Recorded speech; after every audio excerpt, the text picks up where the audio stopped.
At the heart of any successful organization, you'll find good managers who are making important decisions every day. Managers make sure that projects are completed, that work is of the highest possible quality, that employees are motivated and engaged, and that policies and procedures are followed.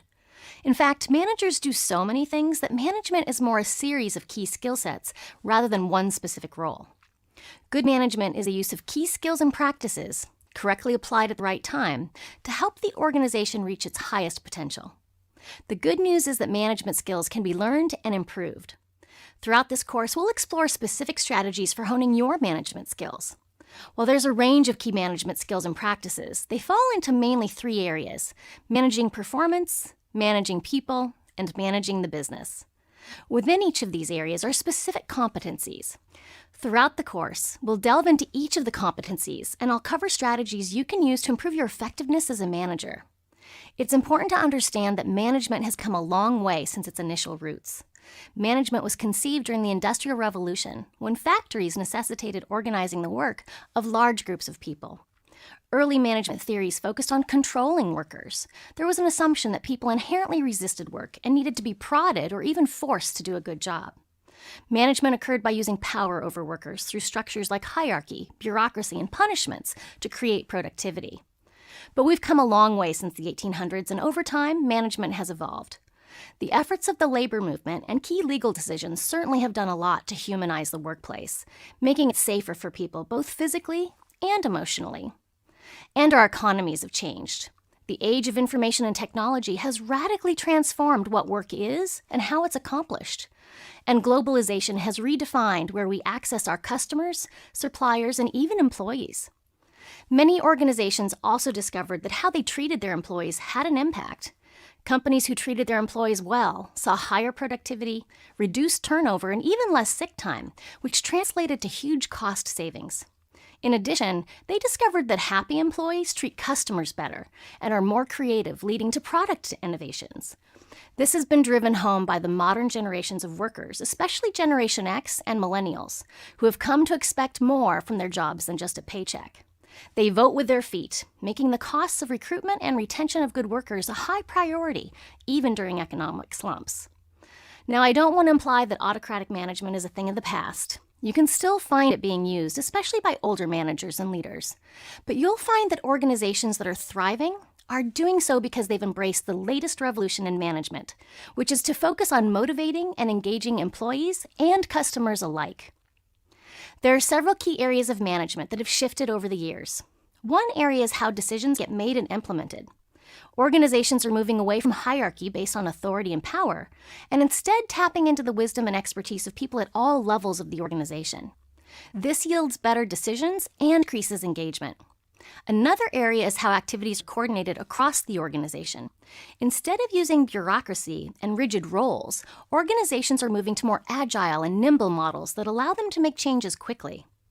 In today's fast-paced world, managers are giving employees more autonomy and independence. The third area is how employee performance is measured.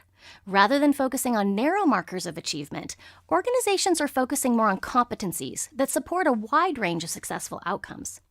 In addition, managers are stepping away from the reward and punishment model of motivation and tapping into how people are intrinsically motivated.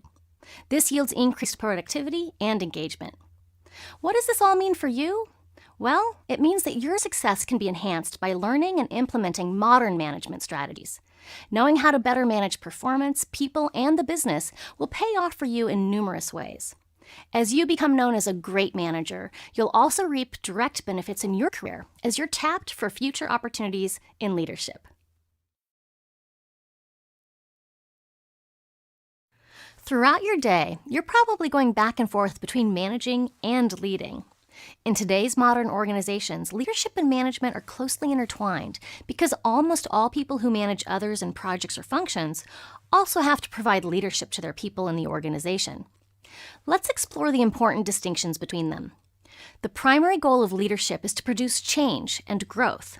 The work of a leader is to envision a better tomorrow and design the change that will get the organization from here to there. The primary goal of management is to produce order and consistency. The work of a manager is to create a stable work environment that's clear and consistent so that employees can be as productive as possible. Needless to say, there's some natural tensions between management and leadership. Think about your day-to-day work over the past 2 weeks and identify when you're managing and when you're leading. Here are some key things to look for. 1. The first distinction is about approach. Managing is tactical and hands-on, while leading is strategic and visionary. This is because the time frame is different. Number 2, managing occurs in the here and now. You're looking at the short-term and mid-range goals that ensure success of the organization today. Contrast that with leading, where the focus is on the future and setting strategy and change to create the organization of tomorrow. 3. Another difference is that the focus shifts. For management, the focus is narrow and internal, whereas the leader's view is broad and external, including other functions, industry, market, and national and global affairs. Number 4, managing relies on current resources and structures, while leading designs new ones for the future. Number 5, for managing, the task goals are directing the daily work of employees to achieve currently identified goals, whereas leading requires planning for the future, setting a long-term vision and strategy to bring about the change. Finally, number 6, the people skills differ as well. Both managing and leading rely on emotional intelligence, but managing is more tactical, like conducting one-on-one meetings, delegating tasks, and coaching employees to improved performance.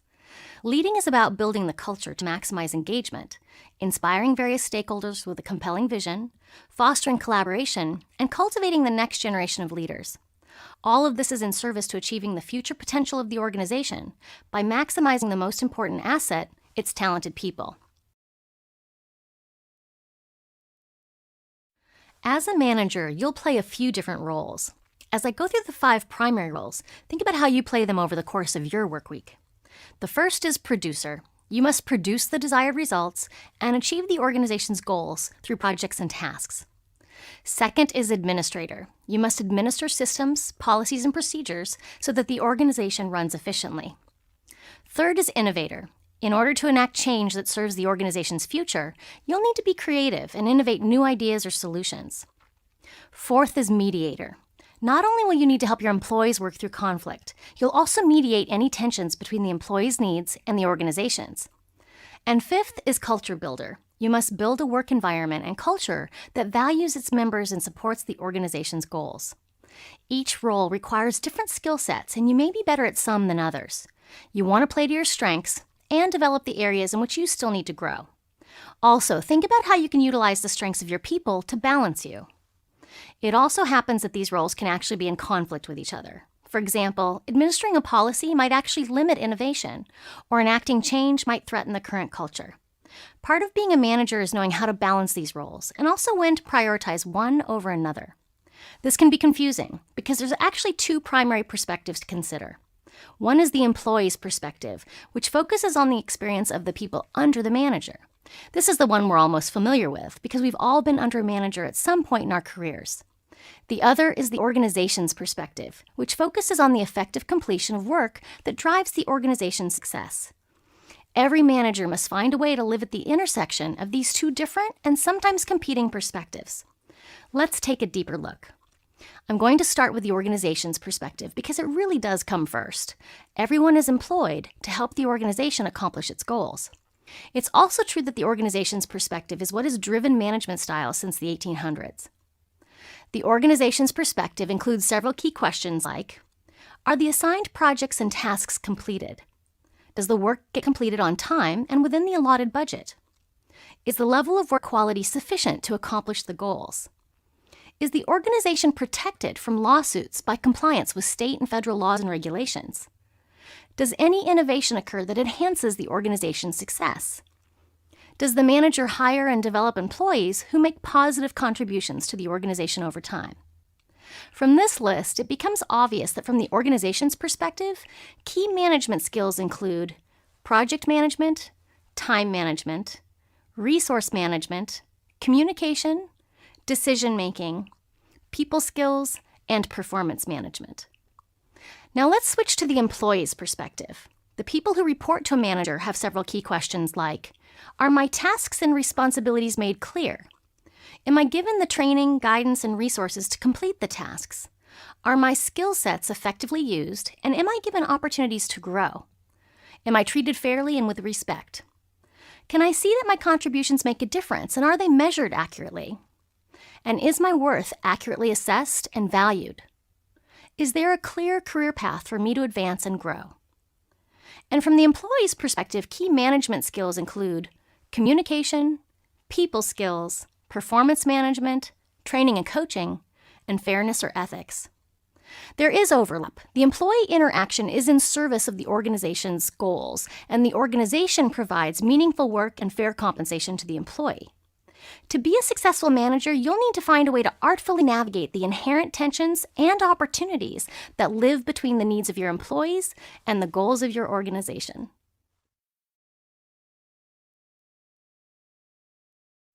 Management styles are the patterns of behavior people use when they hold management positions. These patterns of behavior include how they communicate, make decisions, supervise, and motivate. There's a range of management styles, and all are a blend of 3 key behaviors: task direction, decision-making, and relationship building. Task direction is when the manager tells the employee what to do, as well as when, where, and how.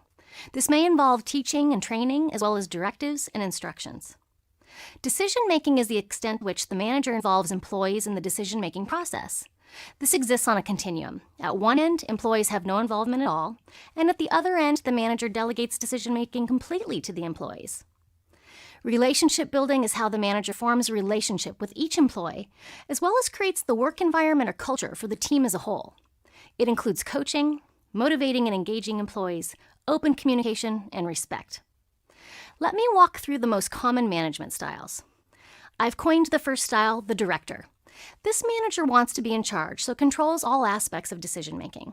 They provide a lot of task direction and are often seen as micromanagers. Directors don't engage much in relationship building, although they can be cordial. A hallmark phrase is, "do what I say." This autocratic style is appropriate when employees have very low levels of skill or initiative, or when the organization is in a crisis and needs immediate change.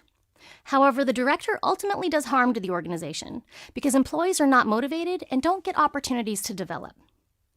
The second style is the consultant. This manager still maintains control of decision-making, but knows that relationship building is important, so consults with employees to gain their input. Employees can feel more engaged with this style if the consulting is genuine. Consultants still provide task direction, but allow low levels of autonomy. The phrase for this style is, "I value your input." This style works well with employees who are growing in their skills or confidence, but not yet to the level where they can handle complex tasks on their own. Third, you have the consensus builder, who manages democratically. This manager genuinely seeks input and feedback from all sides. They focus on what's best for the group as a whole, so often make decisions based on majority preference or consensus. The phrase here is, "what do you think?" The downside of this style is that they may take too much time seeking input or ignoring the best decision in favor of the choice that has the most support. Fourth, you have the coach.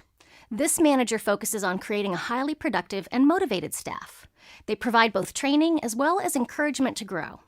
They often create a fun and positive work environment with lots of team building and social activities. The hallmark phrase is, "how can I support you?" This style is great for mid to high performers, but coaches can stumble if they have poor performers or difficult employees who don't respond to their encouragement. The fifth style is the visionary. This manager has an exciting vision, and they're good at inspiring or persuading others to get on board.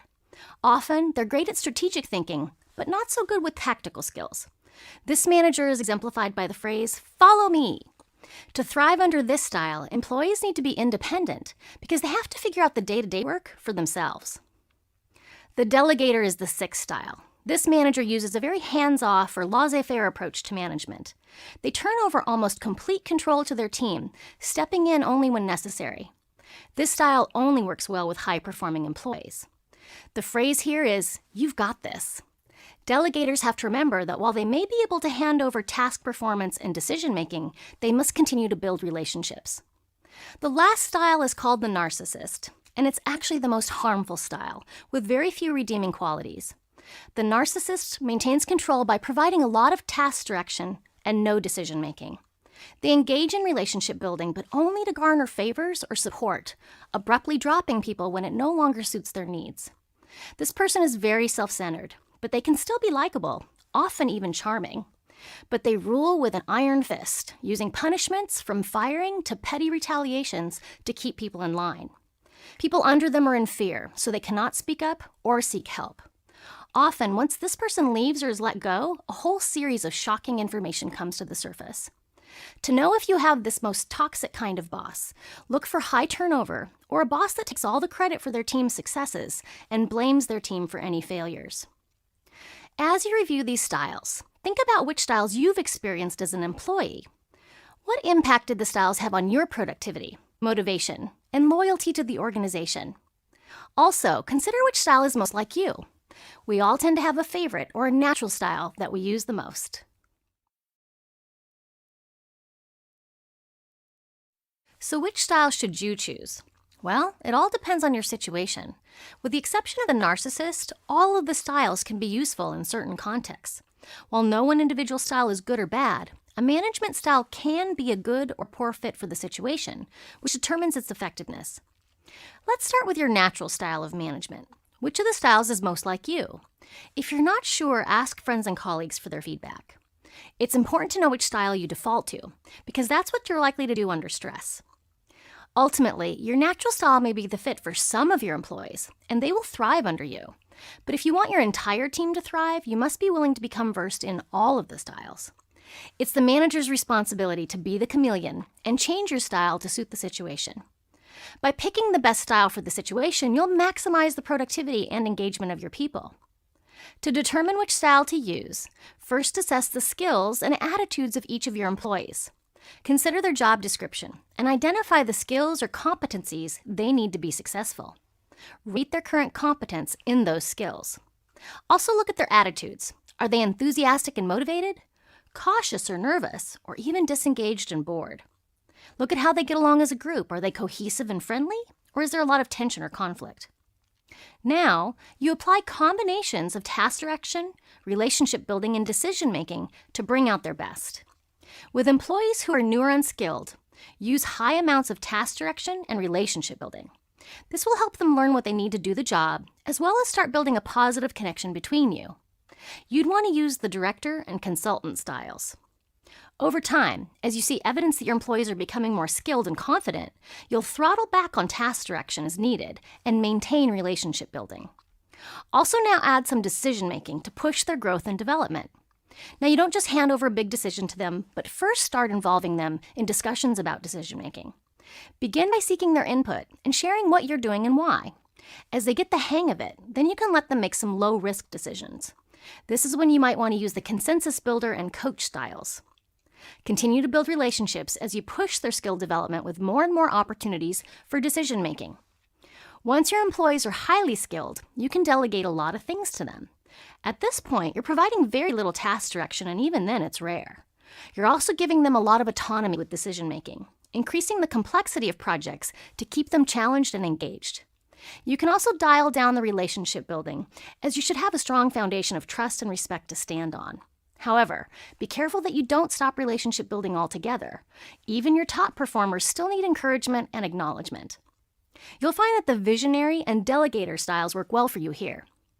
Especially because as your team grows, you can manage them less and less, allowing you to turn your focus toward leadership and strategy. If you want a great book to guide you through the many challenges of management, I highly encourage you to read the book Leading at a Higher Level by Ken Blanchard. It's one of my all-time favorite books and a must-read for managers. Let me leave you with one more tip. Think of yourself as a habit changer. Seriously, current developments in neuroscience have revealed new and exciting information about how humans form habits. Habits shape everything we do, from our professional to our personal lives. Every day we engage in habit loops that have been well built over time and in many cases are quite grooved, both behaviorally and neurologically. Think about your own day.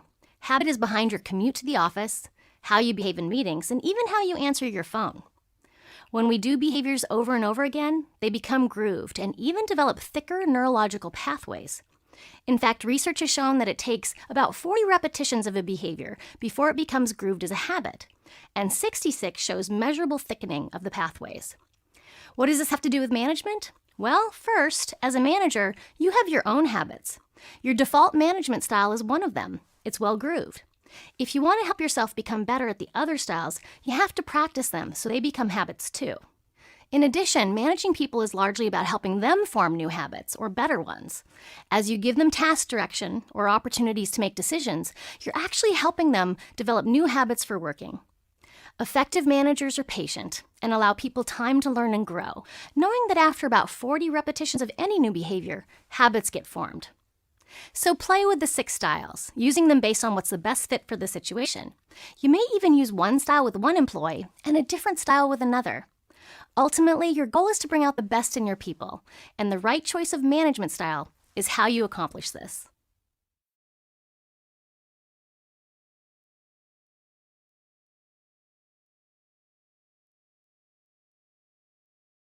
I believe that managing performance is at the heart of the manager's role.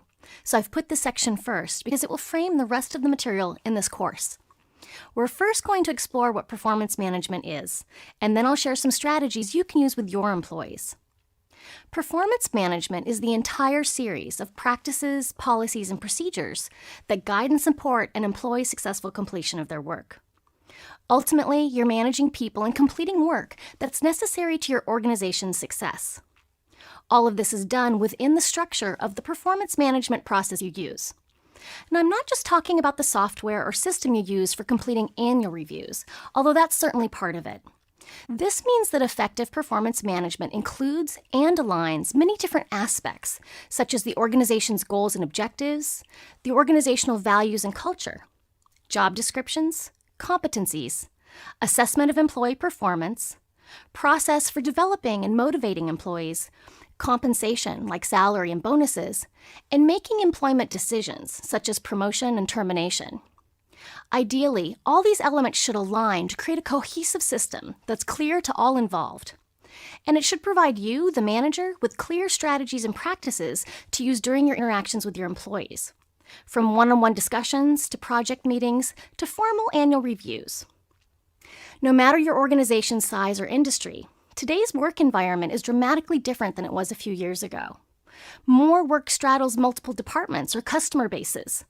This in turn requires more collaboration, which then necessitates better communication. And more employees are now working remotely or with colleagues in other states or countries. Because of the changing nature of today's business environment, many organizations are realizing the need to revise their performance management systems, so you'll likely experience a range of models and systems over the course of your career.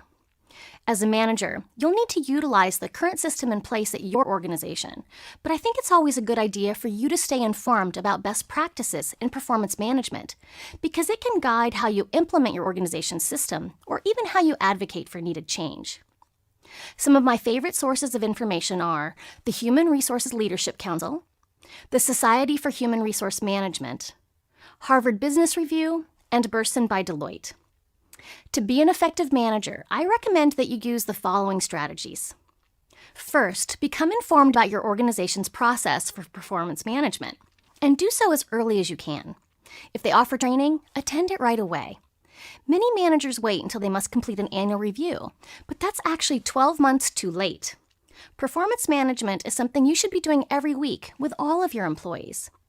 If they don't offer a training or if you still have questions, make an appointment with the appropriate person in HR. Ultimately, the performance process offers legal protection to both employees and the organization. The manager is the person responsible for implementing it appropriately and accurately. No pressure or anything. Second, create your own method for organizing key information. Consider how you'll track and measure each employee's progress throughout the year. Perhaps design your own form for one-on-one meetings or agendas for team meetings that helps you align the day-to-day work with performance management. Be sure to explore the features that an online system might offer you or other online tools that can help you. Third, be transparent with your employees. Share with them all you can about the process. Discuss how and when their performance will be assessed, how you'll support them in being successful, and how it relates to compensation and career opportunities. No employee should ever be surprised during their annual review. I recommend doing this in a group setting so that everyone hears the same thing at the same time. It not only saves you from repeating yourself, it also helps the team know that they're all held to the same process and standards. In the rest of this chapter, we're going to look at more parts of the performance management process and how you can use various tools to maximize your success as a manager.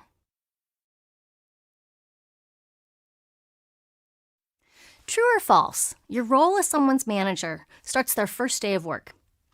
Actually, it's false. It begins the minute you post a position for hire. The part that says reports to identifies you as their supervisor and the person who's responsible for the performance management process.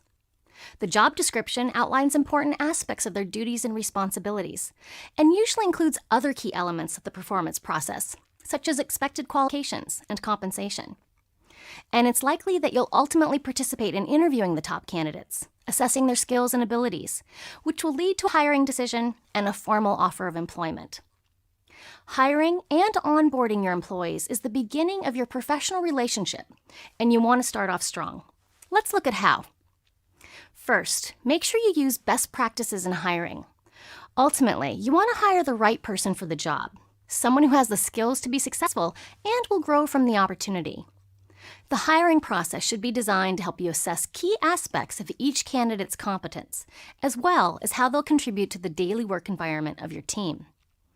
Second, follow established procedures and practices. If you have an HR department, they'll likely guide and oversee some aspects of the hiring process, so be sure you attend any training available to you. Employee laws have gotten very complex over the years, and your colleagues in HR work hard to help you and other managers be successful. But you have to listen to their guidance. One inappropriate question during an interview like, "Are you married?" not only opens your organization up to a lawsuit, but it can often cost you a good candidate who might question your competency since you didn't know better. Third, put in the time and energy to lead a great hiring process. Hiring is a two-way street. You're evaluating the candidate, but the candidate is also seeing if they want to work for your organization, and specifically, you. Take this process seriously. I know that you might be busy, but don't make the mistakes that many managers do, which is to treat interviews as an interruption in their day. Schedule time to review applications, create thoughtful questions, and assess the candidates. Make sure you come to the meeting with an attitude of respect and openness. After all, first impressions matter on both sides of the desk. The hiring process takes time and energy, but consider it an investment in building a great team. The more care and thought you put into the hiring process, the more it will pay off down the road in productive employees and collaborative teams.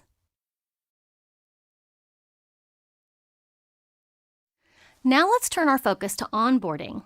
This is the new employee's formal introduction and orientation to your organization and your team. It's the process of getting new hires adjusted to the performance and social aspects of their jobs quickly and smoothly. The benefits of onboarding include increased job satisfaction, increased performance, and decreased turnover. Onboarding can occur through a range of tools, including online and paper documents, such as websites and handbooks, videos, and in-person meetings. Onboarding can range from a couple of hours to a couple of weeks or even months, depending on the needs of your organization and the complexity of various roles. Again, there are best practices in onboarding. First, employees should be onboarded to 3 connected but distinct things: the organization, the department, and their job. You'll want to make sure you address all 3. Another best practice is to focus onboarding on what is known as the 4 C's. Compliance, which are the laws and policies that must be adhered to. Clarification about job duties and expectations. Culture, which includes the stated and assumed values, goals, and norms of the organization. And connection, which are the interpersonal relationships and networks vital to their success. By using these best practices in onboarding, you'll not only be setting up your employees for success, but also begin building a positive work relationship between you. A vital part of any performance management process is setting goals and tracking progress towards accomplishing them. Let's first talk about choices you have with a performance management system. One best practice in performance management is to have the system organized around cascading goals.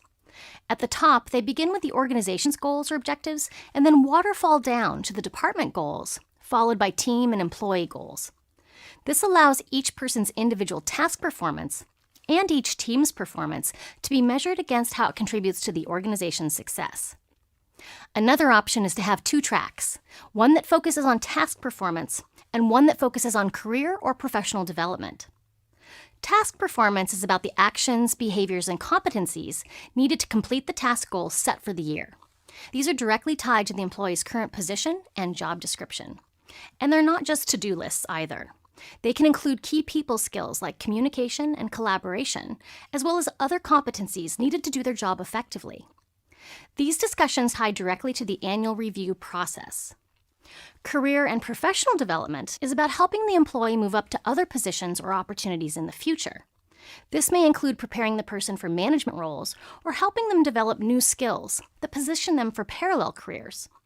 One of the key ways to motivate and engage your people is to support their professional development. Many organizations build these discussions into the performance process, although they're separated from the annual review process and compensation decisions. No matter how your performance management process is organized, you'll use goal setting as a way to focus and direct actions and behaviors. Let's look at some strategies you can use as a manager to help your employees with goal setting. First, I recommend using the SMART goal technique, where each goal has the following 5 qualities. It's specific, meaning that you get clear about the details of who, what, where, and how. It's measurable, meaning that there's a clear way to see progress. It's action-oriented, meaning that the employee has the ability to do something, as opposed to it being in someone else's hands. It's realistic, meaning that it can be accomplished with the time and resources available. And finally, it's timely, meaning that it has a clearly stated deadline, possibly with smaller milestones leading up to that deadline. Using the SMART goal technique will help you and your employee clearly identify measurable behaviors that will make it so much easier for you to track progress. You can also break the larger goal into smaller steps, applying the SMART technique to each one. This allows you to take a larger goal and see how it should move along over weeks or even months. Second, institute quarterly progress checks. One of the mistakes that managers and employees often make is to set goals at the beginning of the year and only assess them when it's time to do the annual review. This not only makes the review process difficult as you wade back through 12 months, it also eliminates the opportunity to make course corrections. If you use the SMART goal technique, you should be able to map goals across time. Shorter milestones should build to the completion of the goal. When you check in every quarter, it gives you and the employee the opportunity to see which goals are on track and which may be falling behind. Then you can strategize solutions for getting back on track before it's too late to fix it. Third, when progress stalls, identify and remove the obstacles. It's very likely that progress will stall for each of your employees in some way. When that happens, it's important to take a closer look at what's happening, because it won't do much good if you set a new deadline without addressing the source of the roadblock. For example, if your employee has too much on their plate or competing priorities, just putting this goal back on their plate will likely lead to another missed milestone down the road. Or perhaps the employee needs something to accomplish the goal, such as information, authority, or training. You need to provide it if you want to see progress. Or it could even be emotional in nature. When people procrastinate, it's often because there's something about the task that's not compelling or motivating. You may need to help your employee explore what's underneath their resistance so you can address it. As a manager, you'll often find that supporting your employees in achieving their goals also requires some coaching skills on your part. I certainly have. We're going to cover that in the next video. In the meantime, consider how you can utilize these strategies to help your employees set and achieve both their performance and professional development goals.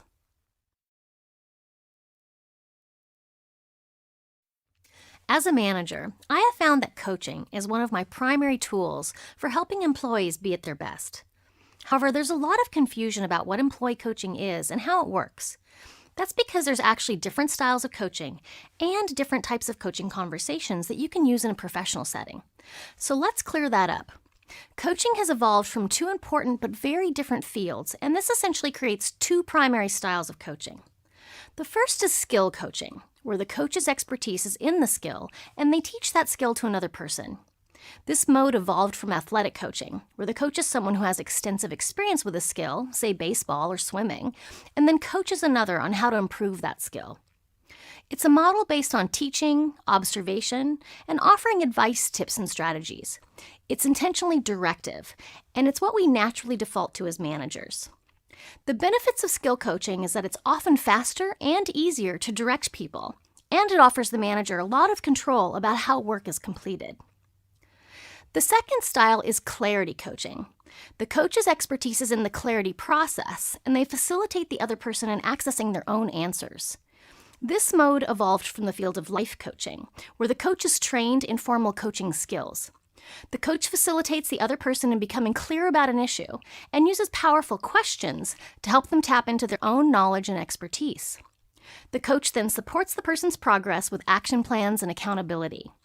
This style is intentionally non-directive, and the coach must be well-versed in the techniques of clarity coaching. There are 3 primary benefits of clarity coaching. 1, it's a process that's proven to motivate and engage employees. 2, behavior change is more likely to stick when they arrive at it on their own because they become more invested and accountable. And 3, over time, you build employee confidence because they're more likely to initiate solving their own problems in the future. Obviously, these 2 styles can be at odds with each other, yet both are very powerful tools for employee coaching. It becomes a question of which to use when. Generally, you want to use skill coaching with new employees who need a lot of guidance or employees who are new to a complex task. But as your employees grow and develop, you'll want to shift more and more often to clarity coaching. Now let's look at the 4 types of coaching conversations people can have in a professional setting. The first is problem solving.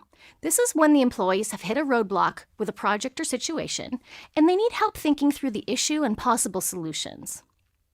Second is performance. This is used when employees need to improve or develop a professional skill to do their current job well. Third is development. This is used with a high-performing employee and is about preparing them for the next level of skill or responsibility. Finally, there's career planning. This is used to help an employee identify their long-term career goals and plan for achieving them. As a manager, you should be having all 4 types of conversations with your employees. In all of these conversations, skill coaching might take less time, but if you want to build the competence and motivation of your employees, you need to be using clarity coaching more and more of the time. Like any skill, clarity coaching will get easier if you keep practicing it. I'm a big fan of creating a coaching culture in an organization. Many studies have been done on the benefits, with the return on investment paying off in increased productivity, employee engagement, and the effectiveness of leaders. You'll find that employees are most happy with and loyal to managers who use clarity coaching because they feel valued, heard, and empowered. So develop your skills today and start reaping the many benefits that coaching your employees will bring. Giving performance feedback can be an entire course on its own. Ideally, your organization's performance management process clearly outlines how performance issues are handled. If so, then you would implement that process as instructed. Obviously, there are legal implications for performance discussions, so I strongly encourage you to consult with your HR and legal professionals. They're there to help you navigate these situations successfully, so take advantage of their guidance. Performance problems very rarely just develop overnight. They usually build from small situations. Part of your role as a manager is to address issues early so that they don't become a problem. Let's look at how you do that. First, start off with clarity. At the moment someone becomes your direct report, you should have a discussion about these key items. The main elements of their performance. This would be an overview of their job duties. How you'll measure that performance. Talk about what data or markers you'll use to measure their success and at what intervals. How and when you'll communicate both praise and problems. This might include formal reviews and informal meetings. And the performance improvement process. Discuss how and when an employee will learn that they need to improve and how long they'll have to do so. If employees are at will, talk about what that means too. Honestly, if every manager had this conversation with their employees, it would go a long way to solving things. Second, honor the plan. You have to meet the standard you create. As the manager, it's your responsibility to drive the process for performance feedback and reviews. So provide feedback when you said you would, using the measures of progress that you already outlined. Third, address concerns immediately. If you're even wondering a little about an employee's performance, it's time to speak up. It's far better to address things early because that's when you have the greatest chance to make things change. Since you're addressing things early, you'll use language like, "Lately I've noticed that," or "I'm wondering if we've had a miscommunication because." You don't want to make any assumptions about your employee's behavior, but you do want to bring up your questions and concerns. Ask them for their perspective too. You may discover something important, like the need for some training, or even a lack of clarity on your part. Your goal here is to help them improve. They may need some coaching or more direct guidance from you to get going in the right direction. Be sure you wrap up with a clear understanding of what needs to change and by when. You really want to ground the conversation with a clear action plan. You cannot be too specific about what actions or behaviors you need to see occur and when you expect them to be done. And of course, it's always a good idea to keep a file with your notes. Fourth, stay on top of issues until they're resolved. The employee will either respond to your feedback or they won't. The vast majority will get things back on track. If they course correct quickly, be sure you acknowledge their efforts. That's a really important part of the process. But for a handful, they'll still be going astray. At this point, have another meeting to discuss your new observations and your concern that they did not make the agreed-upon changes. The tone of this meeting should be more serious. Arrive at a new agreement with clear goals and timelines. If they shift, praise their efforts. Sometimes, issues continue to arise. When that happens, clearly mark that they're moving into problem territory. The biggest mistake that managers make is assuming that their employee knows when they're in trouble. It doesn't matter how many times you've talked with them. They won't know until you say the words. Something like, "This is becoming a problem. You need to address this or you'll experience the following consequences," and then spell those out. Tell them if it's going to affect their performance review, raise, or ability to stay with the company. It's better to shock them into action with firmness than wait too long when they can't recover. If you're clear and strong, you'll know for sure that you gave them every opportunity to fix it. In the case that they don't, you'll be more at peace if you have to let them go. Also, when things move into problem territory, get support. Work with someone in HR to ensure that you're taking all of the appropriate actions. There are often very specific stipulations you need to meet in terms of communication and documentation. Ultimately, the goal of giving performance feedback is to help people be their best. It's part of maximizing their potential and guiding their professional development. Your job is to give them clear information and the opportunity to do their best. The rest is up to them. Letting people go is one of the hardest parts of being a manager. In all my years of professional work, I don't know anyone who's ever enjoyed the process. But making tough decisions is part of your role as a manager, so at some point in your career, you'll have to do this. Let's make sure you're prepared. The first thing to know is that ending someone's employment can take a few different forms. Each has its own complexities and is governed by different rules, policies, and even laws. There are also different employee statuses that affect the process too. An employee's exempt status or membership in a represented labor group all play a role, as do local, state, and federal laws. Sound confusing? It is. This is why your first strategy is always to involve HR and legal professionals early. I cannot emphasize this enough. There are often very specific requirements around documentation and communication, with your word choices and actions having a greater impact than you may realize. So always seek guidance and support as early in the process as possible. Let's talk about different types of ending employment, which you'll also hear referred to as terminations or work separations. The first general type of termination is voluntary. The person leaves of their own will, so this really doesn't involve you letting them go. But as a manager, there's still policies and procedures that govern voluntary termination, such as their resignation or retirement from the position. In addition to ending their employment status, there are other ramifications for benefits, the transfer of files and records, etc. There's also something called termination by mutual agreement. This includes things like the ending of a contract employee's agreement, forced resignation, and job abandonment. The second general type of termination is involuntary. The person is not choosing to leave, but the termination is forced upon them.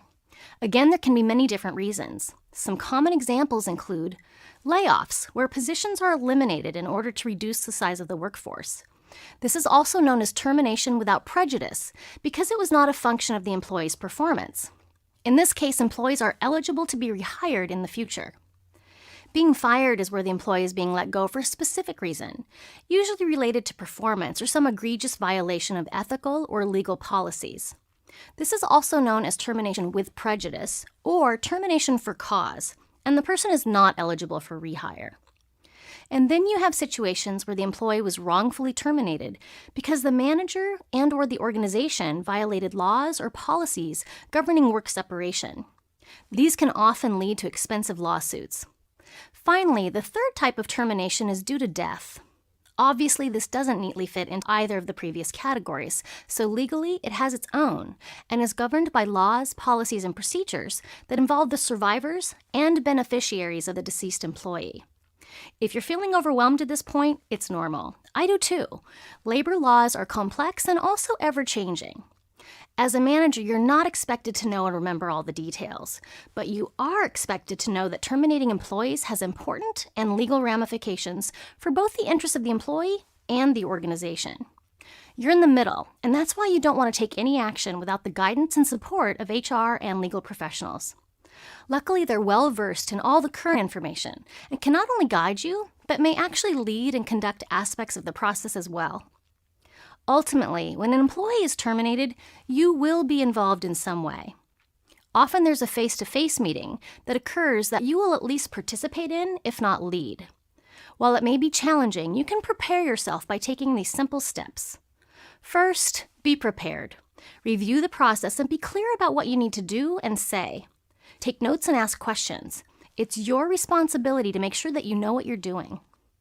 Second, practice. Role-playing the conversation can be really helpful in making you more confident for the meeting. Oftentimes, the folks in HR can help you do this. Be sure to role-play the situations that worry you too, like the other person crying or becoming hostile. You want to know that you can handle anything. Third, connect with your compassion. Sometimes all the formality of this process can make us feel like we can't be compassionate. You probably really care about your employee, even if they have been difficult. It's normal that you may feel sadness or regret that things didn't work out better. And you may even worry about this person's future and wish the best for them. It's true that you may or may not be able to say certain things, but you can still arrive at the meeting with compassion in your heart and the commitment to treat them with care and respect. Remember, people thrive in different environments. We all know folks who've been fired to go on and find the right fit somewhere else. Ultimately, letting people go is never easy, but it is your role as a manager to make the process go as smoothly as possible for the employee and the organization. In today's collaborative work environments, more and more work is being done in teams. As a result, an important aspect of performance management includes team performance. Ultimately, you need to find a way to assess and measure how collaborative work reflects on each individual employee's performance as well as the group as a whole. A team is different from a group of individuals who may form a department or a cross-functional group. Specifically, to be a team, the group must have the following 4 qualities. Number 1, a common purpose. This would be the clear goal they're to achieve. Number 2, their efforts must be interdependent. Otherwise, it's just coordinated efforts of individual contributors, and that's not a team. Number 3, they must share accountability. Everyone is held responsible for the group's success or failure. And number 4, the members must believe that the outcome will be better working together than alone. Managing a high-performing team takes effort, so plan to spend some time and energy on implementing these strategies. This will also help you address the most common reasons teams fail, which are unclear purpose or goals, lack of clear plan or commitment to the plan, inability to deal with conflict, lack of shared accountability for results, insufficient resources, and lack of trust.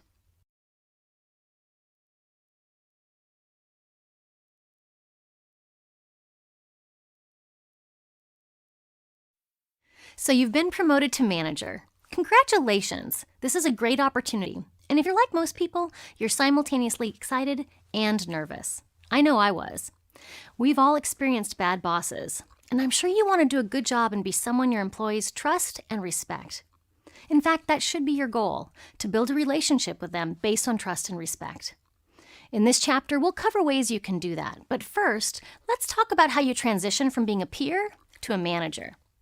If you're coming in from the outside and haven't worked alongside your reports, it can be easier because you don't have a previous relationship with them. You come into a role of authority. While they don't know you, they also don't have any preconceived notions about you. However, you'll have more work to do to help them get to know you and trust you. If you've been promoted to supervise your colleagues, they do know you, which means they have some beliefs about who you are and how you'll manage. These may or may not be accurate, so you may need to overcome not only their assumptions, but your own. Whether you're promoted from within or hired from the outside, the following strategy should guide your actions the first few weeks and months. First, have patience with their nervousness. You probably remember having a new boss yourself. Because we've all lived with poor managers, people are somewhat anxious to see what kind of manager you're going to be. This means that they'll simultaneously be putting on their best behavior for you and also guarded about what they share with you. They'll also be trying to bend your ear about their priorities and concerns. That's good. You want to learn all you can, so listen. Just don't promise anything early on until you've really had time to assess everything. This is a great time to focus on getting to know your people, your second strategy. One of the best things any new manager can do is to make a point of meeting with each of your people to learn more about them. Here are some key questions to ask. Tell me about your role. I'd like to hear your perspective on what your priorities are and the challenges that you face. How can I support you in being successful? How do you like to be supervised? And what motivates and engages you at work? End by thanking them for the information. At this point, don't make any promises about what you will or won't do. It's too early to commit to anything. I also think it's a good idea to meet with your colleagues in other departments and also those above you. Ask them the first 2 questions. You'll learn a lot. This is all part of the third strategy, which is to take time and gather information. This is certainly important if you're new to the organization, but it's even more so if you're already working there. And here's why. As you move up, you gain a whole new perspective about things. You'll be privy to all kinds of information that you didn't have before.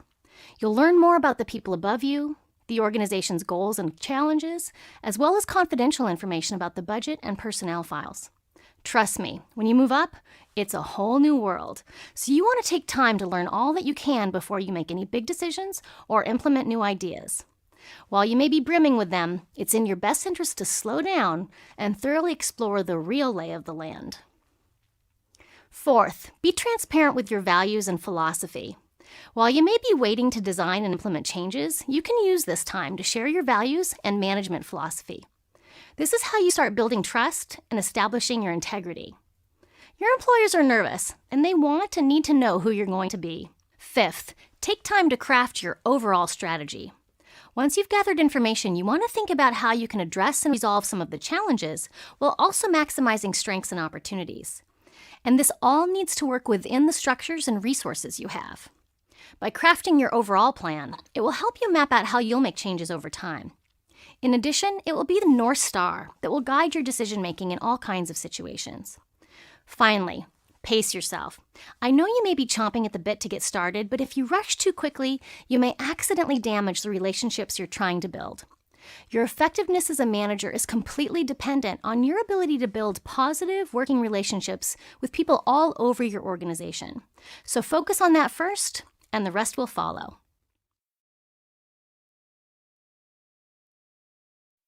Establishing trust is an ongoing practice, something you do every day in your words and actions. As a manager, your success is dependent on creating an environment where you're seen as trustworthy, not only by your direct reports, but also your supervisors and your peers. So how do you build trust? Let's look at the key practices. First, have integrity with your words and actions. This means that you do what you said you would. You follow through, meet deadlines, and keep your promises. This is not occasionally, but all the time. In the rare instances where you cannot deliver, you take responsibility, explain why, and even apologize when appropriate. Second, share your values. People have to know what you stand for in order to assess if you have integrity or not. Study after study shows that people assess trustworthiness based on how well you live in alignment with your values. They can do this faster if they know what your values are. Interestingly, they don't have to like or approve your values for you to establish trust. Third, make ethical choices. Ethics are another important aspect of integrity. How they differ is that each culture or society has its own laws and norms that determine what's considered ethical within that context. Acting ethically is about being in alignment with the agreed-upon standards of that community. Certainly the workplace has some agreed-upon standards, like not discriminating against people. Sometimes an industry has a code of ethics, like medicine's Hippocratic Oath of do no harm. And many organizations have their own code of ethics that they outline in shared values or specific policies and practices. Fourth, sincerely listen to others. When you listen to others without judgment, it makes it easier for them to open up in the future. You want to be a place where people can bring their honest concerns, needs, priorities, and hopes, and know that you'll listen. This doesn't mean that you have to give them everything they want. In fact, you often won't be able to. But if you listen and respond with respect, you'll build trust with every conversation. Fifth, be accountable for your actions. Part of managing is taking risks and making decisions. Sometimes you'll be successful, and sometimes you won't. If you blame others or make excuses, you'll damage trust. And if you take credit for other people's work, you harm trust too. So be accountable for your actions, both good and bad. Admit your mistakes and be proud of your wins. Sixth, be honest in your communication. Your word has to mean something. This is not only following through on promises, but also that you can be honest about anything. Sometimes honesty is hard. It means that you offer realistic assessments, frank critiques, and clear opinions. That can be challenging if you know the other person won't like what you have to say or may be hurt by it. But trust is also built on people knowing that you'll be honest. Find ways to communicate honestly and clearly, but also with kindness and empathy. It will make it easier for them to hear what you have to say. Seventh, respond to feedback. You'll be the recipient of feedback, and how you handle it is part of building trust. If you get defensive or shoot the messenger, you're going to harm trust. As a manager, you have power in the relationship, so you need to intentionally seek feedback and then make changes. Remember, people leave a boss, not a company. Before they leave, they'll try once or twice to give you feedback. If you don't change, they'll start disengaging as they get ready to leave. So take feedback very seriously. In fact, intentionally seek it out. Don't just wait for people to bring you feedback or complaints. Actively seek out their opinions, both good and bad, about how things are going. And reward honesty. When someone has the courage to tell you challenging news, sincerely thank them. They've actually shown you a great sign of respect. This is all part of making it safe to take risks, the last and most important practice. One of the worst things that can happen in work setting is if there's a culture of fear. When people are afraid, they're obviously not in trust. And even worse, you've shut down the pathway to creativity and innovation, something that all organizations need to be successful. As a manager, you need to create a culture where it's safe to take risks. Be open to hearing feedback or ideas that are different from yours. Also, don't allow your employees to treat each other poorly. And don't tolerate behavior that undermines safety for anyone in the organization. Be clear about how performance issues are handled. People feel safer if they trust that the process will be fair. If you consistently focus on building trust, you'll be able to do so. But the work doesn't stop there. While it takes time to build trust, it can be destroyed overnight. One violation on your part can undo months of hard work. So make establishing trust one of your top and ongoing priorities. It should be built on a set of these practices that you use every day.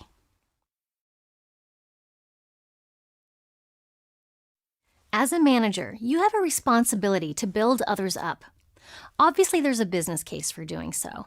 Helping others achieve their potential yields all kinds of measurable outcomes that affect the bottom line, like productivity, innovation, and customer satisfaction. I think it's important to remember that building others up also reflects well on you. One sign that top executives look for is whose team is thriving and excelling.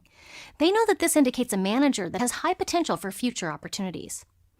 As a manager, you want to intentionally motivate and engage your team. Recent research has clearly demonstrated key factors that inspire people. Let's first look at motivation. Studies in psychology and human potential show us that all humans are motivated by 3 driving forces in ranking order. First, the need for physical survival and safety. This includes the most basic necessities from air, food, and water to our more modern versions of being able to buy a home, afford health care, and have job security. When this level is tended to, we can focus more energy on the second level, which is the need to belong. This includes our social needs of having friends and loved ones and being able to spend quality time with them. In addition, this level includes our sense of achievement and competence in professional settings. When this level is tended to, we can then focus on the highest level, which is the need to achieve our full potential. Humans are drawn to becoming the best they can be. This not only includes personal excellence, but also expressing and appreciating creativity, as well as making a difference in the lives of others. In fact, compelling research has shown that when the other levels are met, humans are most motivated by having autonomy, developing mastery, and contributing to a meaningful purpose. Now let's look at engagement.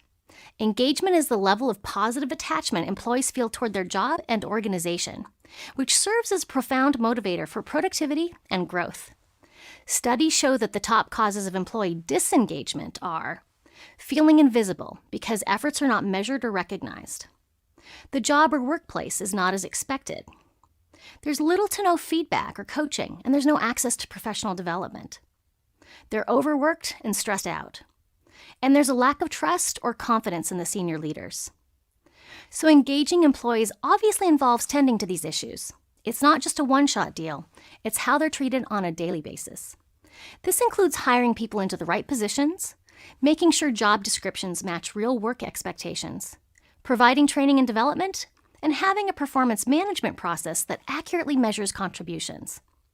But the true spirit of engaging employees lives in the relationships managers build with their people. Here are some specific strategies to use for building a culture of employee engagement through individual relationships. First, get to know your people individually. Focus on the whole person and not just their work life. Learn more about their strengths, skills, and their styles for work, communication, conflict, and leadership. Learn more about who they are as people through your observations, interactions, and discussions.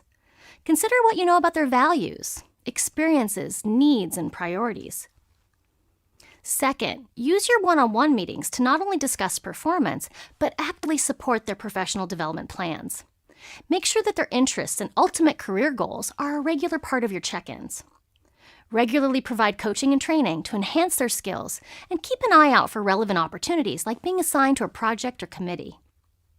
Third, use appreciative inquiry to bring out their best. Appreciative inquiry is based on the idea that instead of focusing on their flaws or weaknesses, you want to focus on people's strengths and successes. To use appreciative inquiry, you ask a person or a team about their successes, times when they've really excelled at something or had a peak performance. Then you explore what set that apart. The goal is to find ways to translate that success to other performances. Finally, celebrate successes, both large and small. Do this with individuals and with the group. People are most motivated when they're moving towards something and have a sense of their progress, rather than having their failings highlighted. When employees feel respected and empowered, they can face challenges with a collaborative spirit and positive attitude. As a manager, consider how you can use these ideas to motivate and engage your people. The benefits to your organization are numerous.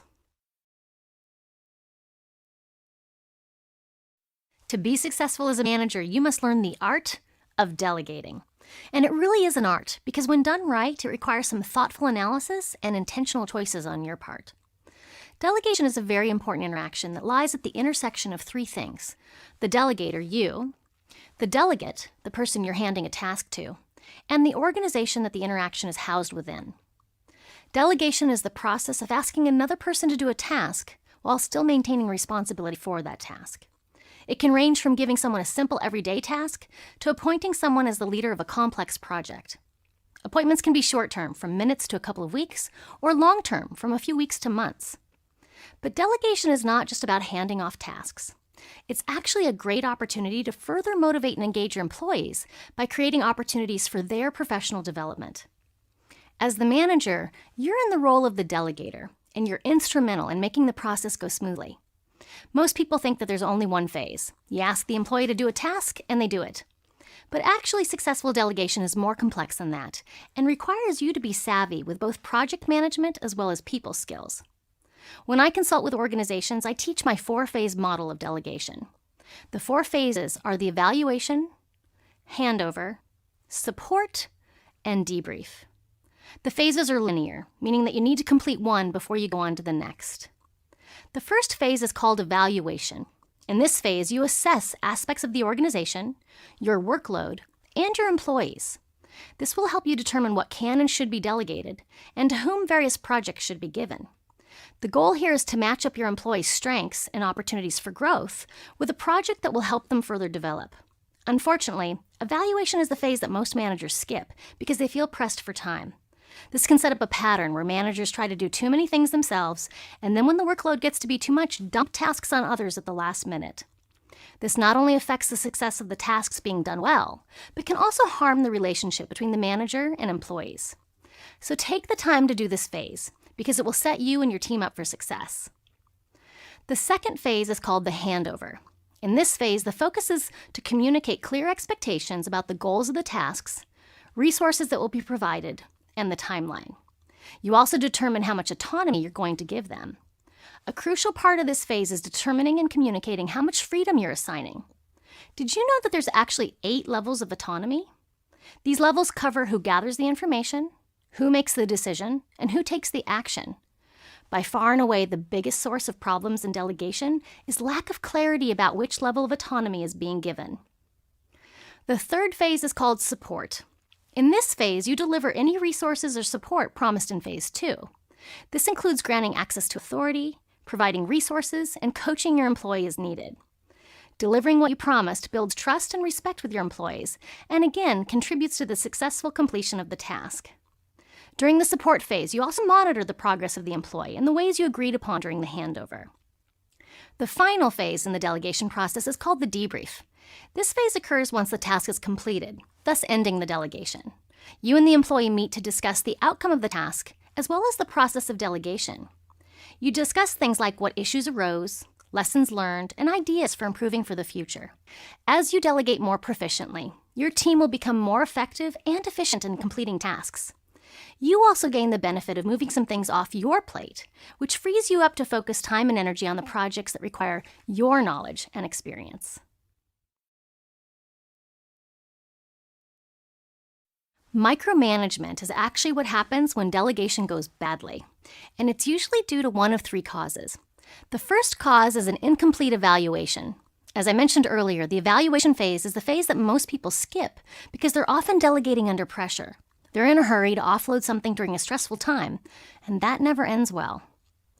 The second cause is lack of clarity about the level of autonomy. When an employee feels micromanaged, it's because they thought they were getting a higher level of autonomy than they are. It's the manager's responsibility to make the level clear. When you communicate the level you're giving to the delegate, you eliminate any confusion or mistaken assumptions that either of you may have had. Over time, as employees are successful, you should be granting higher levels of autonomy. This demonstrates that you trust your employees, which will contribute to their motivation and engagement. The third cause of micromanagement is the manager violating the agreed-upon level of autonomy. When it's unnecessary, it will feel like micromanagement to the delegate. In other words, the delegate was capable of completing the task successfully, but the manager stepped in. This not only frustrates the delegate, but shortchanges their opportunity to learn and grow. Sometimes it's not even conscious. The manager truly believes that they're just helping out and doesn't see the bigger ramifications of what's happening. Most often, when managers violate the agreed-upon level of autonomy, it's related to the manager's discomfort with letting go. While the manager may have had good intentions to honor the level of autonomy, they're not able to control their personal reaction to the letting go process. There are a few common sources that I want to highlight for you. See if any of these are concerns that you struggle with. Number 1, thinking that it's easier or faster to do it yourself. This one is tricky because it usually is easier or faster to do it yourself. You may be tempted to take over the task and just get it done. But remember, a large part of being a good manager is about developing your people. You need to give them the opportunity to learn, which takes time. The second cause is worrying that your staff are already overburdened and cannot take on anything more. I've struggled with this myself, but it has helped to remember that employees are most satisfied and motivated when they get opportunities to grow. Talk with them and brainstorm together about how to shift things around or even eliminate unnecessary tasks to make room for new opportunities. The third reason people struggle with micromanagement is fear of losing control or importance. Delegation involves the loss of direct control, and this may cause some managers great discomfort. This is the great thing about delegation. It pushes everyone to grow a little, even you. Remember, you can build in progress checks and coaching discussions to create a safety net that allows you to keep an eye on things. This also allows your employees space to develop new skills. I also find it helpful to remember that there are many paths to an outcome. If you know your employee can produce the work, be more flexible with how they get there. So try these strategies to help you overcome the temptation of micromanagement. If you find that you continue to struggle with letting go, don't hesitate to seek the support of a career coach or personal counselor. Part of how you're assessed as a manager is how your team grows and develops, so it's an investment in your career as well.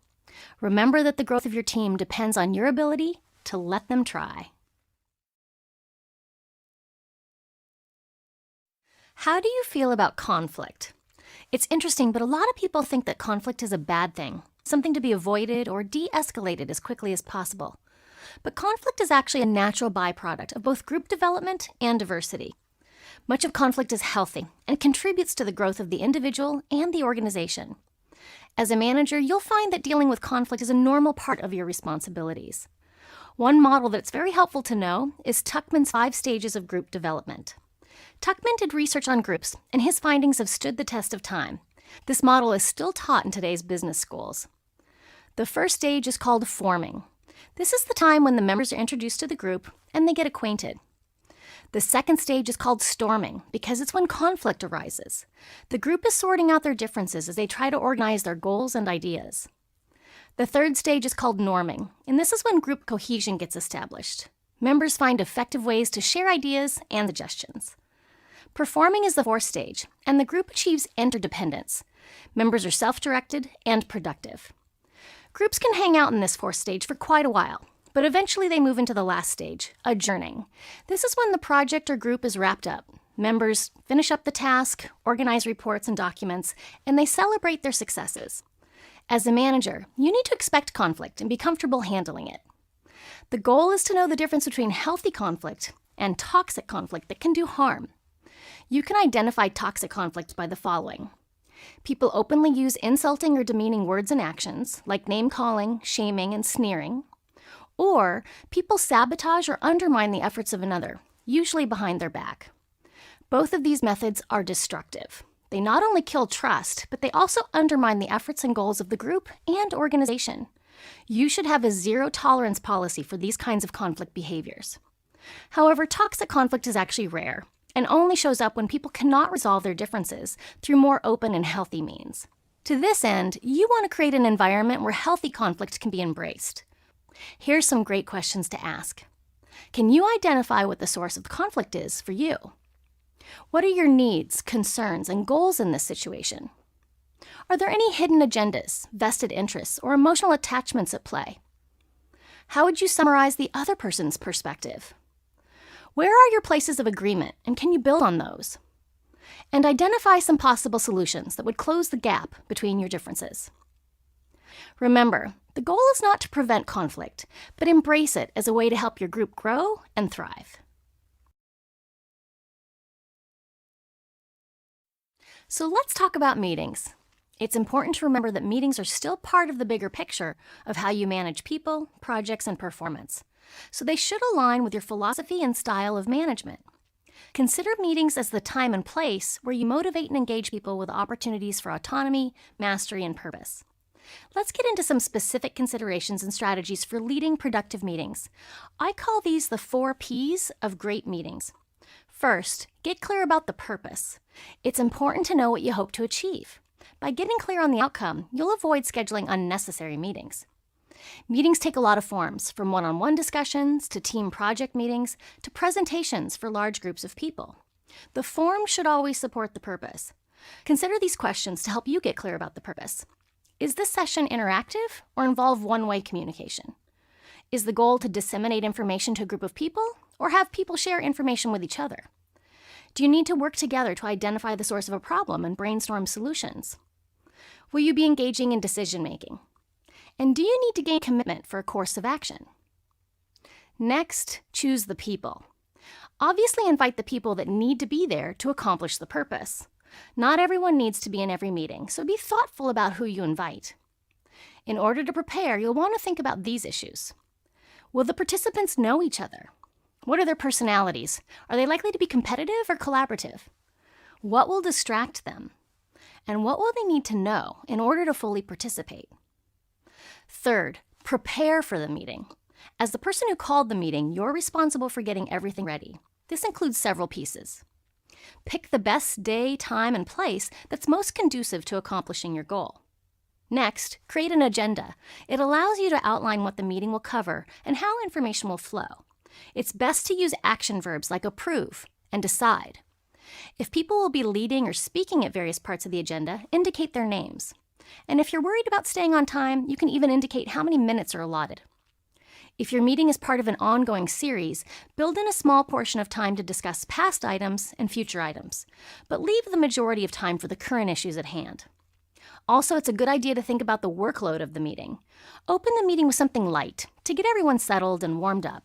Then get into the heavy lifting of the meeting, where you accomplish the bigger tasks, and end with a wrap-up. Distribute your agenda to people in advance, allowing ample time if they need to prepare something. The fourth P is design a process for facilitating the meeting. It should align with the outcome you hope to achieve and the needs of the participants you've invited. For some of you, your meetings will be governed by Robert's Rules of Order, a formal system often used in government or board meetings. But if not, here are some general guidelines to consider. Start and end on time. This shows that you respect the participants. Begin the meeting by reviewing the agenda and doing introductions if people don't know each other. Use some tools to keep the discussion on track. One option is called the bounce back. If people go off topic, acknowledge it and say that's a great topic for us to address at another time, but let's refocus on the current discussion. Some people like to use the parking lot, where you place topics and suggestions that you want to visit later. You may also use the talking clock, where you say things like, Lisa will give her report in the next 3 minutes, or we have 2 minutes left to discuss this agenda item. If you have decisions to make, consider how you'll vote on them. Will you use majority wins, weighted scoring, and will votes be public or private? The most important part of your role is to foster constructive group participation.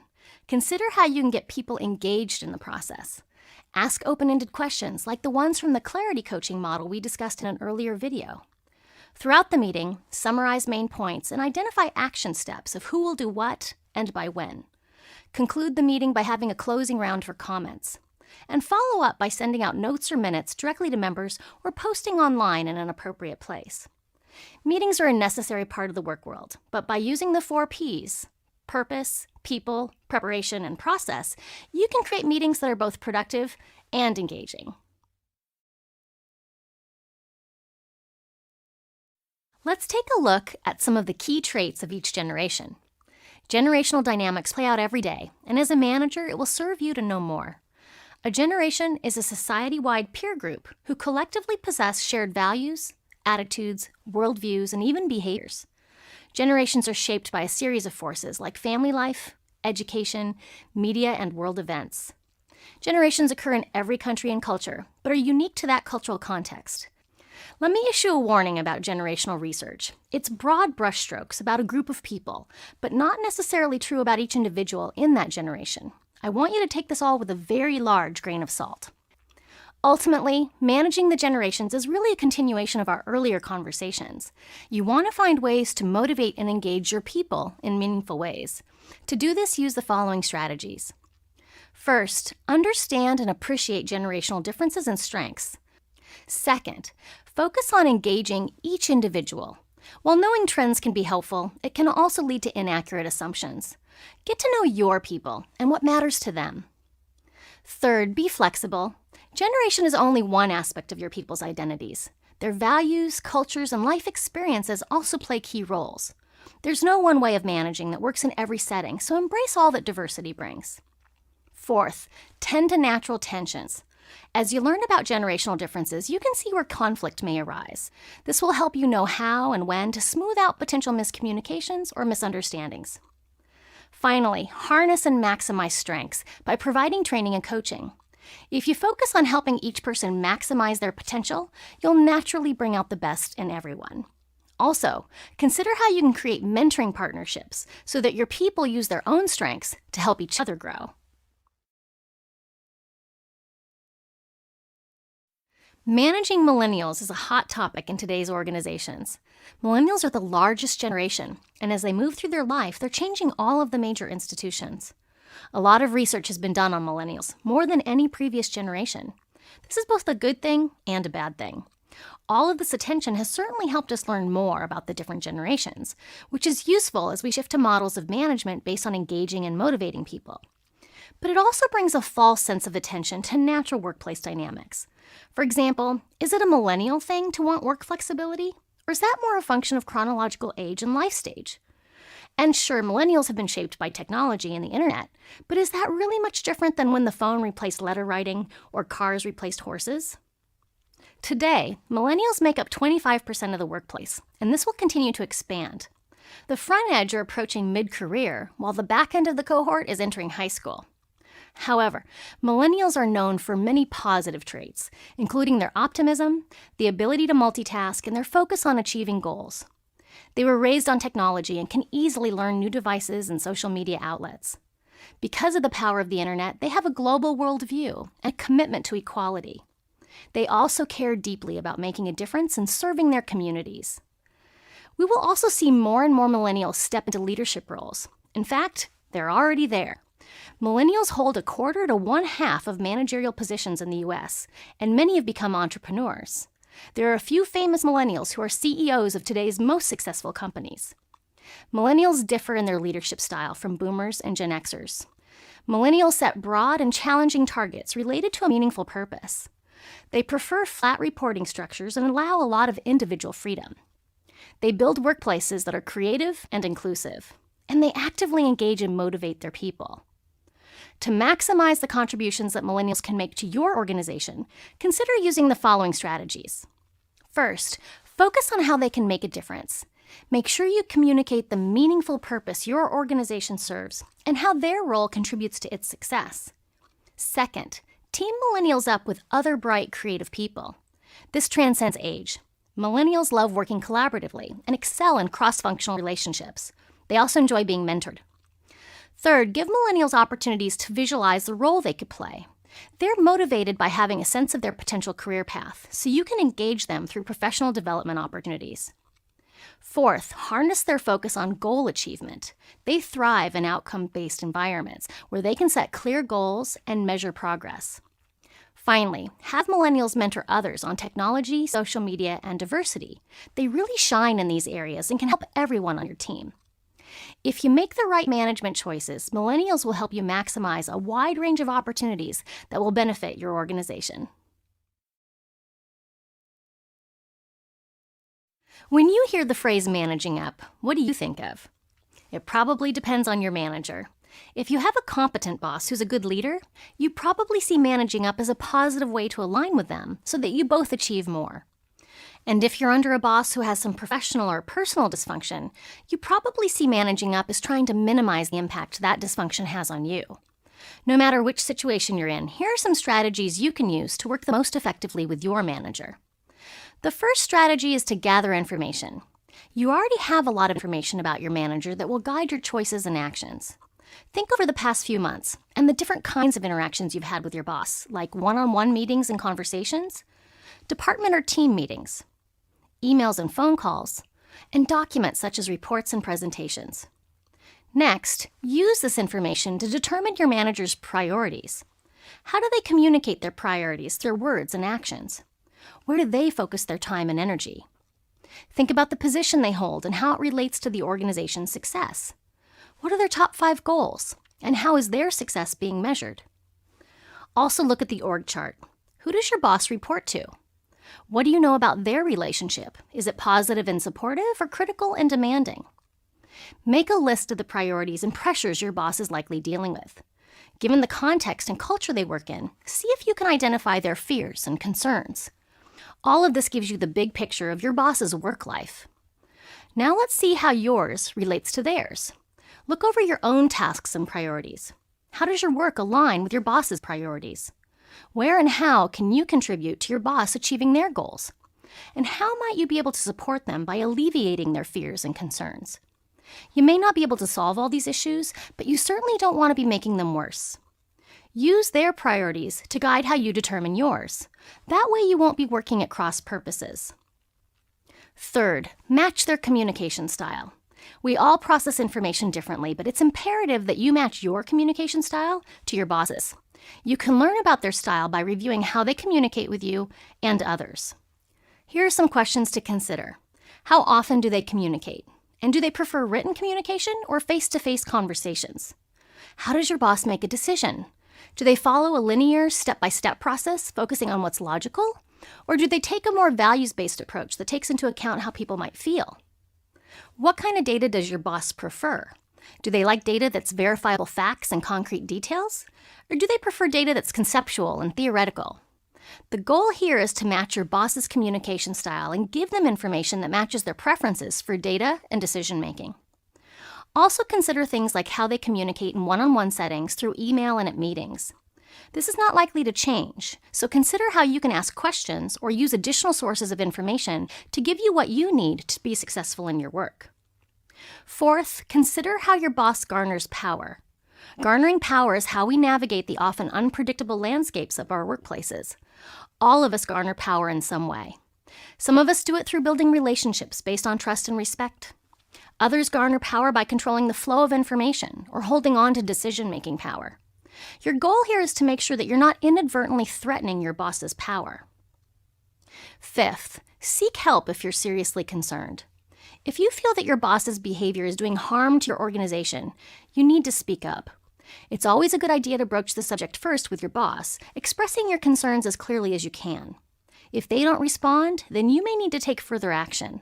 This might include talking with someone in HR or talking with your boss's supervisor. And many organizations have a process for reporting concerns through a whistleblower policy. You may even be protected by government regulations. Learn more at whistleblowers.gov.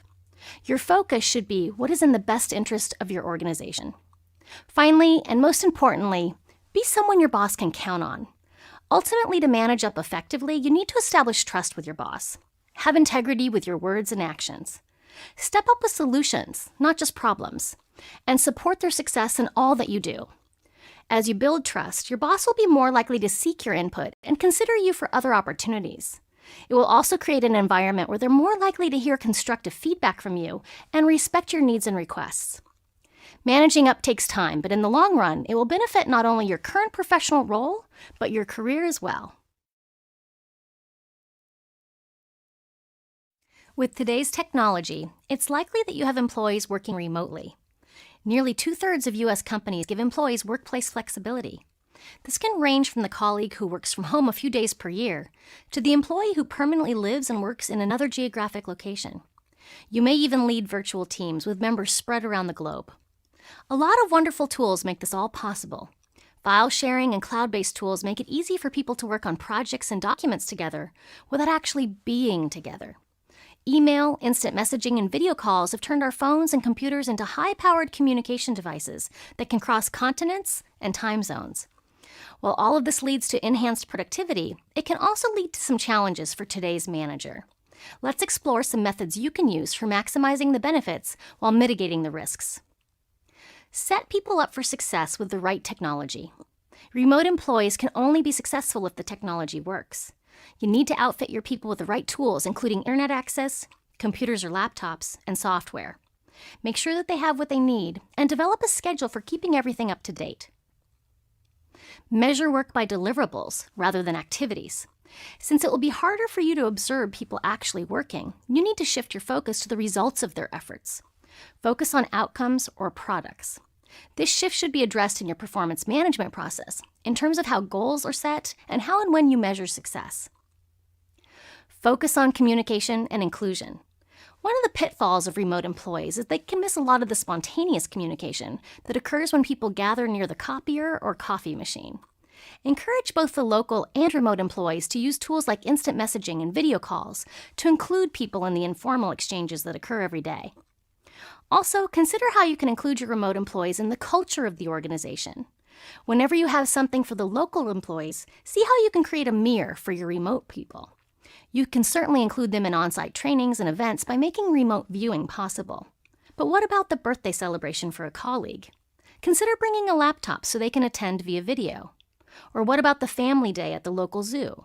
Send them tickets to the zoo in their town. Help them create a healthy work-life balance. Research has shown that remote employees tend to put in more hours than their local peers. This is both good and bad news. It means that you don't have to worry about them goofing off, but you do need to worry that they'll overwork, which can lead to burnout. Discuss how they'll monitor their work time so they don't overdo it. And also have them create a dedicated workspace so they keep work separate from their home life. Our home should be where we go and relax at the end of the workday, not a place that reminds us of work. Let's turn our attention to virtual teams, where you have several employees working together from different locations. This is also known as dispersion, and there are actually different types of dispersion. Each type requires different kinds of guidance or support, and some teams are combinations of several types. First, you have people that are geographically dispersed.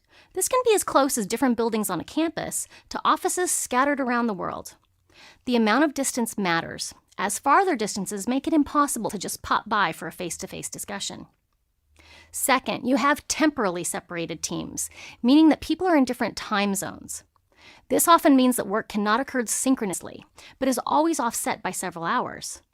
This can create challenges because all communication is mediated through written words like email, losing valuable nonverbal cues.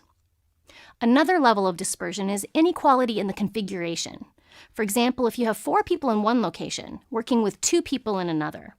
This can start to create a clique, if you will, of the people who work near each other because they share experiences, communication, and even culture. And of course, you have cultural diversity. People from different regions, countries, cultures, and languages may not produce or perceive work in the same ways. The behaviors that indicate trust and respect in one culture can be offensive in another. Add to this the additional barriers of language, and then communication mediated through email, and you have a situation that's ripe for misunderstandings and conflict. The solution to all of these challenges is communication and training. As a manager, you need to provide tools for communication, and even set standards for how and when it should be done. Dispersed teams benefit from training on how to work in a dispersed environment. This should include an opportunity for members to get to know each other and build trust. This goes a long way to mediating conflict when it does arise. Also, consider appointing someone as the facilitator of the group process. This is separate from the task they're accomplishing together. This person would keep an eye on the issues we've discussed, helping the group successfully navigate the challenges. As a manager, be open to learning from your experiences with remote employees and dispersed teams. This will help you make adjustments over time that will improve the experience for everyone involved.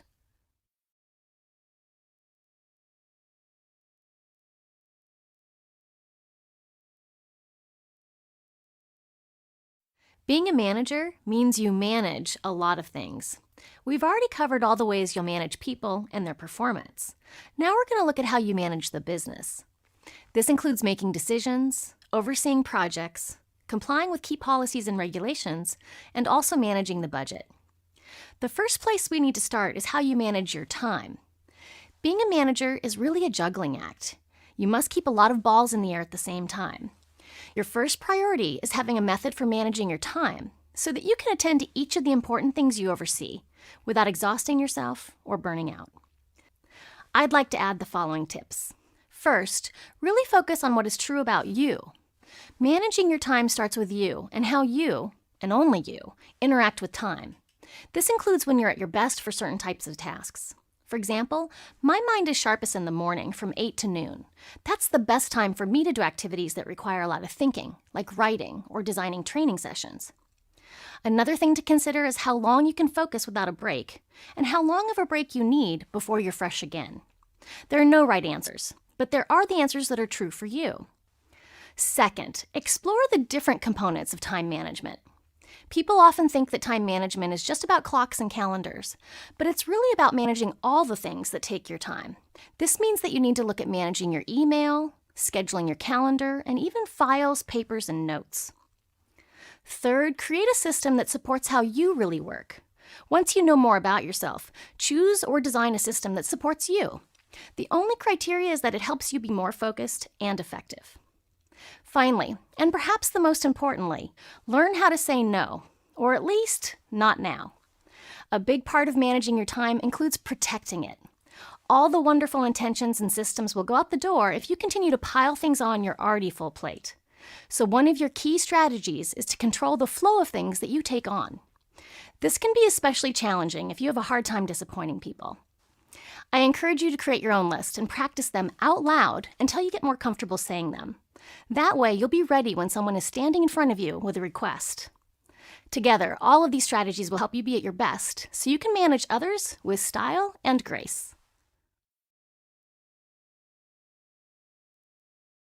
Another part of your role as manager is keeping track of projects, both your own and your team's. Just like managing your time, you'll want to establish a system for tracking the progress of your projects.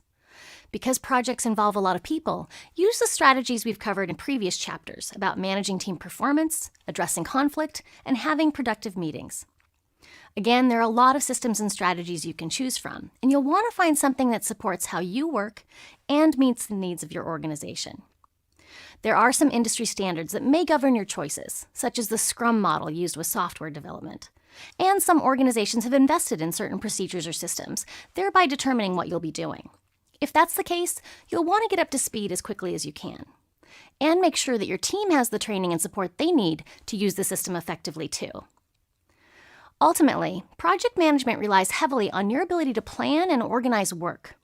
You'll be orchestrating multiple activities and establishing courses of action to ensure that work is completed efficiently.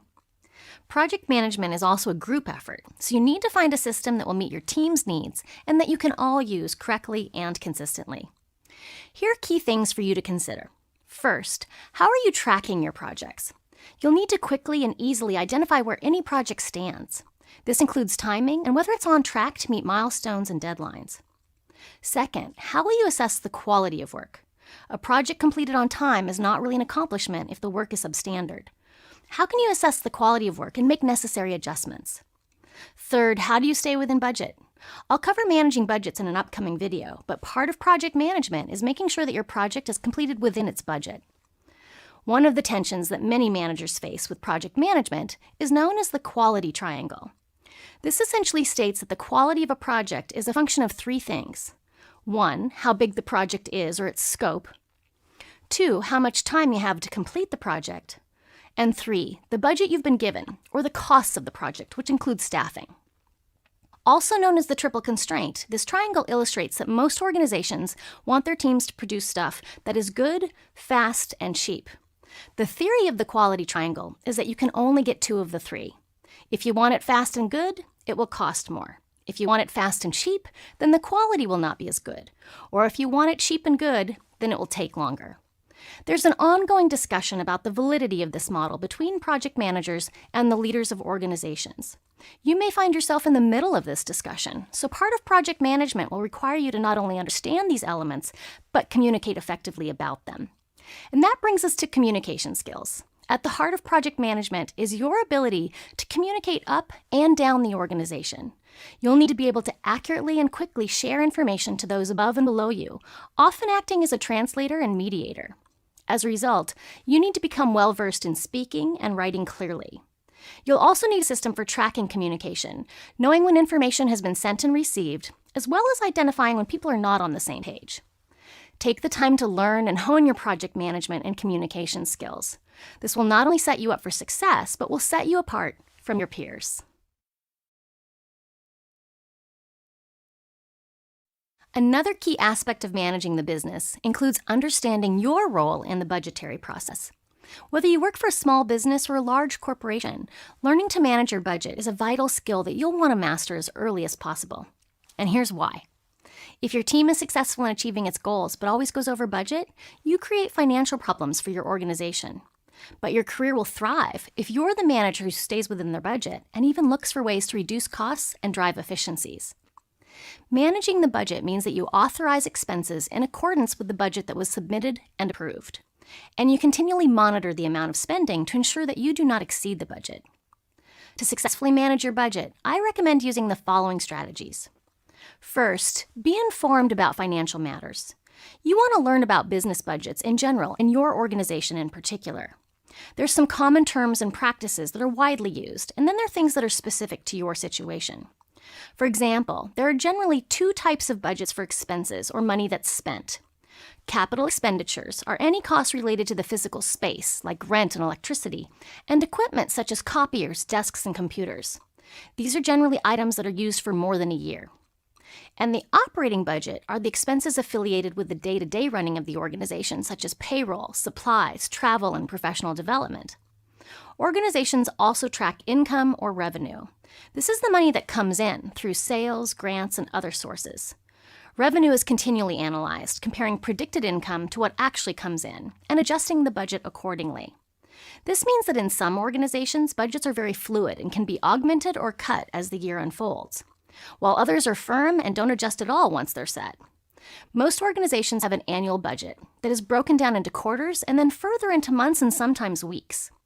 Obviously, you'll want to know what is true for the budget you manage. And this is why it's so important to understand the specifics of your budget, the second strategy. You'll want to ask questions like, how much is the budget? What expenses have been predicted and what data was used to predict them? Is the budget firm or will it be adjusted? If so, when? And how and when do I submit my budget for next year? Third, have a system for tracking your budget. This may already be set up and you just need to learn how to log in and use the system. But if you work at a smaller organization, you may be working from spreadsheets, entering receipts as you go. The most important thing is to have a way to know where your budget stands on a month-to-month basis. This might be something that you maintain yourself or delegate to an employee. Just remember that you are ultimately responsible for the budget, so you still need to review their work in case they've made a mistake. Believe me, it happens. Fourth, adhere to the policies and procedures at your organization. Generally, the larger the organization, the more formal and complex the budget process is. There can be a range of approval processes, forms to file, and supporting documents to submit.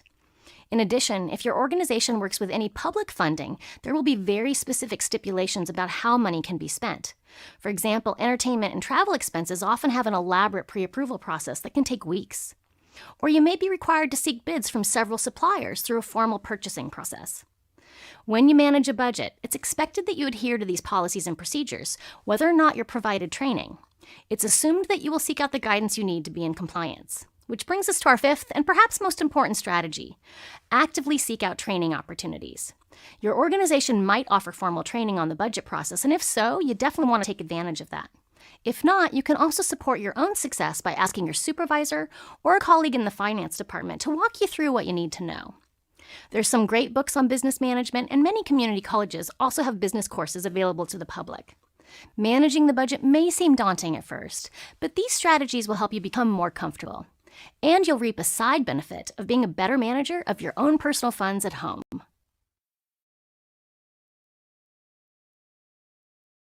It is vital that you know and understand various laws and regulations that apply to employment. As a manager, you play a very important role in protecting the rights of your employees and mitigating risk for the organization. Over the years, employment laws have gotten more and more complex at both state and federal levels, and they cover a wide range of employment-related topics, including wages and hours worked, safety and health standards, health benefits, retirement, and non-discrimination based on a range of identities such as race, sexual orientation, national origin, and service in the military. And that's just a few. You've probably heard of some of the laws, like the Fair Labor Standards Act, or the Family and Medical Leave Act. But what about the Employee Retirement Income Security Act? It governs employee benefit plans. Or did you know that whistleblower laws are actually administered by the Occupational Safety and Health Administration, or OSHA, and protects 17 different employment statuses? If you want to blow your mind, just take a stroll through the Department of Labor's website. Additional laws and regulations fall under the Equal Employment Opportunity Commission, or EEOC. For example, laws governing the prevention of sexual harassment mandate that employers must provide training and have a clear policy for processing complaints.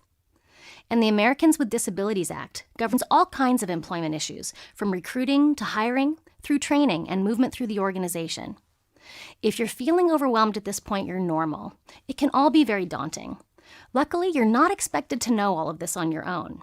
You'll be helped by your colleagues in human resources. Depending on the size of your organization, this may be one person or it could be an entire department of professionals. While often your HR team will be internal employees, companies also utilize contracted experts to support HR processes. Either way, you want to pay attention to any information you receive from HR and also adhere to any requests they make as soon as you can. And thank them too. They actually work very hard to make sure that your organization is not exposed to risks and that you're not exposed to lawsuits yourself. Throughout the year, you'll get many different requests from HR. This is because key legal cases continually affect what compliance means and how and when it should occur. There are stipulations about how and when employees are notified, and as the manager, you play a role in that. Sometimes HR will send you information via email with an action for you to take that has a deadline. Sometimes you'll be required to attend mandatory training sessions. And there'll be lots of stipulations around documentation, like how you submit payroll or vacation requests, and how you document employee performance issues. While these requests may feel like they detract from your busy work schedule, they're actually some of the most important work that you do. So please take it seriously. Failure to respond or act on your part can not only put the organization in jeopardy of fines and lawsuits, it can also affect your career. As a manager, you're responsible for making sure that you and your employees adhere to these various policies and procedures. So take the time to form a positive working relationship with your colleagues in HR and be the manager they know they can count on.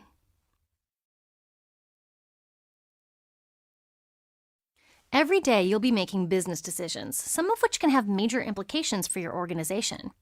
Not every day has make it or break it moments, but collectively, all of your choices either contribute to or detract from the success of your people and the organization. This is actually the exciting part of management. You get to have more responsibility, and along with it comes more influence as well. Decision-making is the ability to identify and analyze information, draw conclusions, identify appropriate solutions, and choose a course of action. It often requires you to take the initiative and also innovate new possibilities and opportunities. Managers who make good business decisions often have a few key things in common. First, they tend to be emotionally intelligent. Emotional intelligence is how effectively we manage ourselves and our relationships. It's comprised of 20 competencies, including self-control, achievement drive, communication, and managing conflict, all skills that are needed to make successful decisions. Second, they actively develop their business acumen. All decisions are made within the context of the organization, so being able to accurately read and navigate the nuances of power and politics are key to successful decisions. Business acumen is also knowing the forces that shape your organization and industry, including trends, policies, technology, and people. Third, they actively seek opportunities to provide leadership.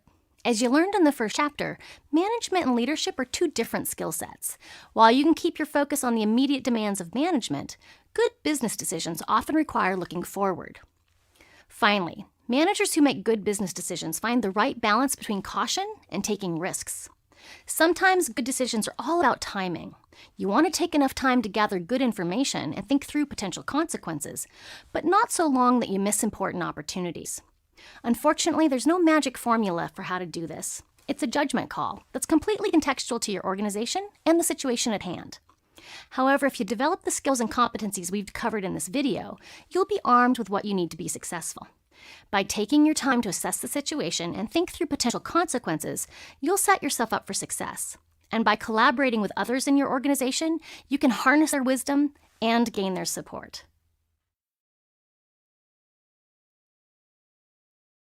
Wow, I told you management was a juggling act. Between managing people, their performance in the business, you have a lot to do. But your organization has confidence in you. Otherwise, they would not have given you this responsibility. Management is definitely something where you learn on the job. So take a deep breath, roll up your sleeves, and dive in. As you grow and learn as a manager, you'll get better at each of the skills we've covered in this course. Since being a manager takes a lot of time and energy, let's talk about my favorite strategies for keeping you at your best. First, it's important to find ways to pace yourself. It takes time to develop your competency as a manager, and it won't happen overnight. Review the assessment you filled out and design a professional development plan. If you focus on one new skill per month, you can accomplish a lot in a year. Second, take care of yourself so that you're in good shape to manage others. This means both physically and emotionally. Third, build a network of other managers. It can be really helpful if you have peers, both inside and outside your organization, whom you can turn to for support. Managing can be challenging, and you need confidants whom you can trust and who can also share their experiences. I also recommend that you have a mentor. This person should hold a position you aspire to have someday, and who's willing to provide advice and guidance.